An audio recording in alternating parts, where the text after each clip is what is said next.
Colombia is confirmed to soon acquire 16 units of Rafale fighter jets from France worth $3.5 billion United States dollars.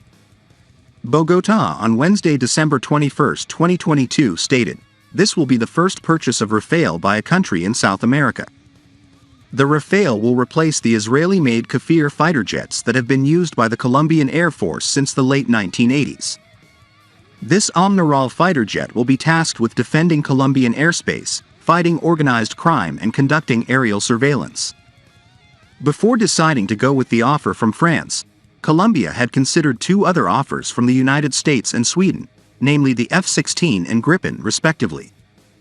The government has voted in favor of the proposal put forward by the French government for the acquisition of 16 Rafale aircraft, the Colombian presidency said in a statement as reported by Reuters.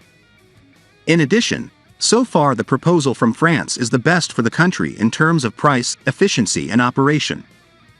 A 1-hour flight time on a Rafale plane is about 30% cheaper than a 1-hour flight time on a Kfir, the government said, comparing it to older planes.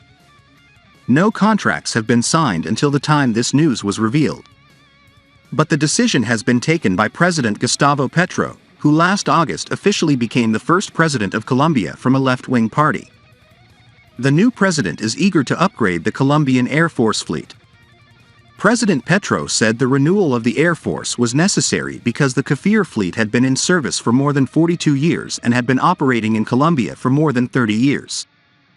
Operation and maintenance of Kfir is currently expensive and can be risky. Colombia is practically the sole operator of the Kfir, an aircraft for which parts are no longer being produced. The limitations of the Kfir aircraft impede actions to ensure air surveillance, the fight against organized crime and national security, he said.